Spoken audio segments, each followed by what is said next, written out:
श्री दुर्गा सप्तशती चतुर्थ अध्याय। इंद्रादि देवताओं द्वारा देवी की स्तुति। सिद्धि की इच्छा रखने वाले पुरुष जिनकी सेवा करते हैं तथा देवता जिन्हें सब ओर से घेरे रहते हैं, उन जया नाम वाली दुर्गा देवी का ध्यान करें। उनके श्री अंगों की आभा काले मेघ के समान श्याम है। वे अपने कटाक्षों से शत्रु समूह को भय प्रदान करती हैं। उनके मस्तक पर आबाद चंद्रमा की रेखा शोभा पाती है। वे अपने हाथों में शंख, चक्र, कृपाण और त्रिशूल धारण करती है। उनके 3 नेत्र हैं। वे सिंह के कंधे पर चढ़ी हुई है और अपने तेज से तीनों लोगों को परिपूर्ण करती है। ऋषि कहते, अत्यंत पराक्रमी दुरात्मा महिषासुर तथा उसके दैत्य सेना के देवी के हाथ से मारे जाने पर इंद्र आदि देवता प्रणाम के लिए गर्दन तथा कंधे झुकाकर उन भगवती दुर्गा का उत्तम वचनों द्वारा स्तवन करने लगे। उस समय उनके सुंदर अंगों की अत्यंत हर्ष के कारण रोमांच हो आया था। देवता बोले, संपूर्ण देवताओं की शक्ति का समुदाय ही जिनका स्वरूप है तथा जिन देवी ने अपनी शक्ति से संपूर्ण जगत को व्याप्त कर रखा है, समस्त देवताओं और महर्षियों की पूजनीय उस जगदम्बा को हम भक्ति पूर्वक नमस्कार करते हैं। वे हम लोगों का कल्याण करें। जिनके अनुभव, प्रभाव और बल का वर्णन करने में भगवान शेषनाग, ब्रह्मा जी तथा महादेव जी भी समर्थ नहीं हैं, वे भगवती चंडिका संपूर्ण जगत का पालन एवं अशुभ भय का नाश करने का विचार करें। जो पुण्य आत्माओं के घर में स्वयं ही लक्ष्मी रूप से, पापियों को यहाँ दरिद्रता रूप से, शुद्ध अंतकरण वाले पुरुषों के हृदय में बुद्धि रूप से, सत्पुरुषों में श्रद्धा के रूप में तथा कुलीन मनुष्य में लज्जा के रूप में निवास करती हैं, उन आप भगवती दुर्गा को हम नमस्कार करते हैं।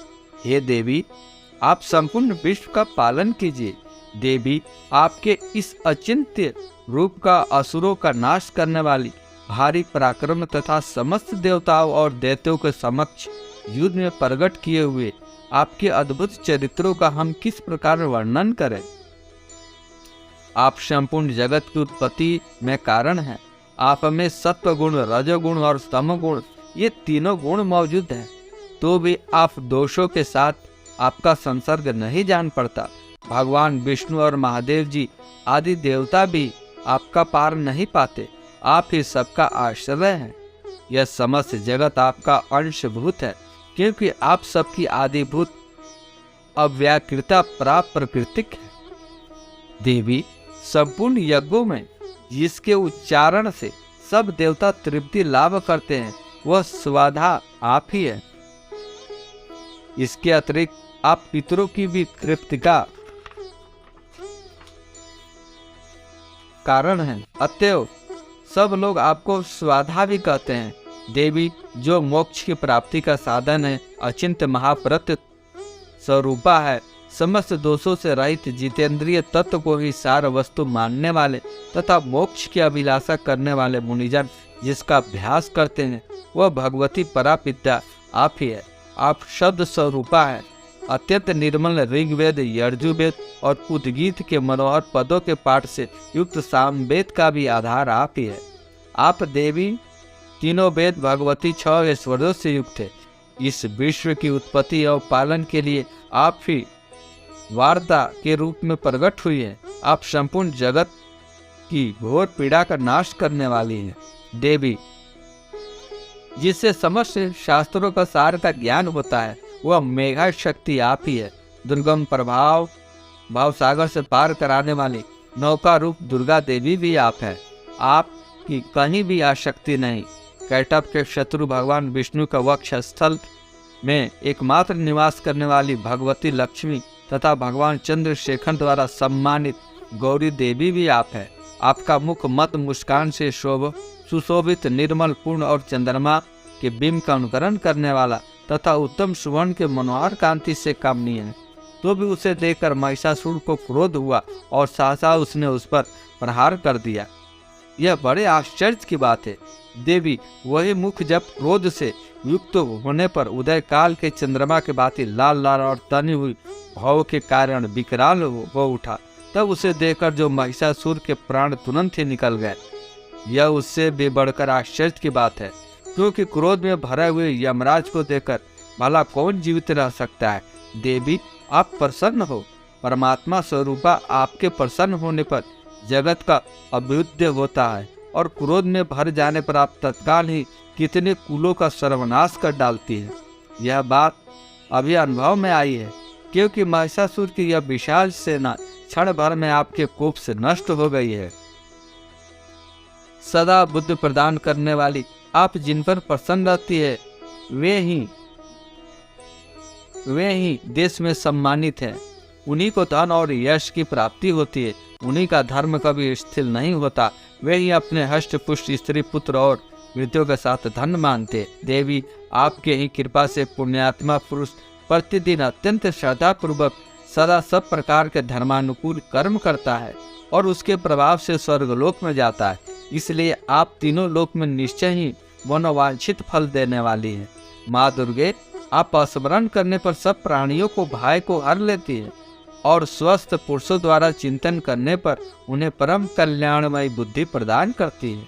दुख, दरिद्रता और भय हरने वाली देवी, आपके सिवा दूसरी कौन है जिसका चित्त सबका उपकार करने के लिए सदा ही दयाद्र रहता हो। देवी, इन राक्षसों के मारने से संसार को सुख मिले तथा ये राक्षस चिरकाल तक नरक में रहने के लिए भले ही पाप करते रहे। इस समय संग्राम में मृत्यु को प्राप्त होकर स्वर्गलोक में जाए, निश्चित ही यही सोचकर आप शत्रुओं का वध करती है। आप शत्रुओं पर शास्त्रों का प्रहार क्यों करती है? समस्त असुरों को दृष्टि मात्र से भस्म क्यों नहीं कर देती? इसमें एक रहस्य है कि ये शत्रु भी हमारे शास्त्रों से पवित्र होकर उत्तम लोक में जाए। इस प्रकार उनके प्रति भी आपका विचार अत्यंत उत्तम रहता है।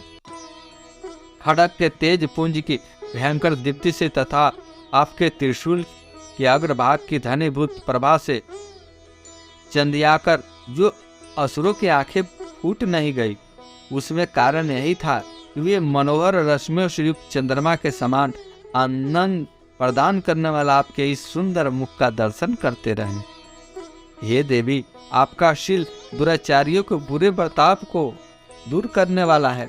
साथ ही यह रूप ऐसा है जो कभी चिंतन में भी नहीं आ सकता और जिसकी कभी दूसरों से तुलना भी नहीं हो सकती, तथा आपका बल और पराक्रम तो उन दैत्यों को भी नाश करने वाला जो कभी देवताओं के पराक्रम को भी नष्ट कर चुके थे। इस प्रकार आपने शत्रुओं पर भी अपनी दया ही प्रकट की है। वरदायिनी देवी, आपके इस पराक्रमी आपके साथ तुलना हो सकती है तथा शत्रुओं को भय देने वाला एवं अत्यंत मनोहर ऐसा रूप भी आपके सिवा और कहाँ है? हृदय में कृपा, युद्ध में निष्ठुरता, ये दोनों बातें तीनों लोगों के भीतर केवल आप में ही देखी गई है। माते, आपने शत्रुओं का नाश करके इस समय त्रिलोकी की रक्षा की है। उन शत्रुओं को भी युद्ध भूमि में मारकर स्वर्गलोक में पहुंचाया है तथा उन्मत्त दैत्यों से प्राप्त होने वाले हम लोगों के भय को भी दूर किया है। आपको हमारा नमस्कार है। आप शूल से हमारी रक्षा करें। अंबिके, आप खड़ग से भी हमारी रक्षा करें तथा घंटा की ध्वनि और धनुष की टंकार से भी हम लोगों की रक्षा करें। चंडिके, पूर्व, पश्चिम और दक्षिण दिशा में आप हमारी रक्षा करें तथा ईश्वरी, आपने त्रिशूल को घुमाकर आप उत्तर दिशा में भी हमारी रक्षा करें। तीनों लोगों में आपके जो सुंदर एवं अत्यंत भयंकर रूप विचरते रहते हैं, उनके द्वारा भी आप हमारी तथा इस भूलोक की रक्षा करें। अंबिके, आपके कर पलवों में शोभा पाने वाले खड़ग, शूल, गदा आदि जो अस्त्र हो, उन सबके द्वारा आप सब ओर से हम लोगों की रक्षा करें। ऋषि कहते हैं, इस प्रकार जब देवताओं ने जगत माता दुर्गा की स्तुति की और नंदन वन के दिव्य पुष्पों एवं गंध, चंदन आदि के द्वारा उनका पूजन किया, फिर सबने मिलकर जब भक्ति पूर्वक दिव्य धूपों की सुगंध निवेदन की, तब देवी ने प्रसन्न वदन होकर प्रणाम करते हुए सब देवताओं से कहा। देवी बोली, देवताओं, तुम सब लोग मुझसे जिस वस्तु का अभिलाषा रखते हो उसे मांगो। देवता बोले, भगवती ने हमारी सब इच्छा पूर्ण कर दी। अब कुछ भी बाकी नहीं है, क्योंकि हमारा वह शत्रु महिषासुर मारा गया। महेश्वरी, इतने पर भी आप हमें और वर देना चाहती हैं तो हम जब जब आपका स्मरण करें तब तब आप दर्शन देकर हम लोगों के महान संकट को दूर किया करें तथा प्रसन्न मुखी अंबिके, जो मनुष्य इस स्तोत्र द्वारा आपकी स्तुति करे उसे वित्त समृद्ध और वैभव देने के साथ ही उसकी धन और स्त्री आदि संपत्ति को भी बढ़ाने के लिए आप सदा हम पर प्रसन्न रहें। ऋषि कहते हैं, राजन, देवताओं ने जब अपने तथा जगत के कल्याण के लिए भद्रकाली देवी को इस प्रकार प्रसन्न किया तब वे तथास्तु कहकर वहीं अंतर्ध्यान हो गई। भूपाल, इस प्रकार पूर्व काल में तीनों लोकों का हित चाहने वाली देवी जिस प्रकार देवताओं के शरीर से प्रकट हुई थी वह सब कथा मैंने कह सुनाई। अब पुनः देवताओं का उपकार करने वाली वे देवी दुष्ट दैत्यों तथा शुंभ निशुंभ का वध करने एवं सब लोगों की रक्षा के लिए गौरी देवी के शरीर से जिस प्रकार प्रकट हुई थी वह सब प्रसंग मेरे मुंह से सुनो, मैं उसका तुमसे यथावत वर्णन करता हूँ। शेष अगले अंक में। जय अम्बे माँ।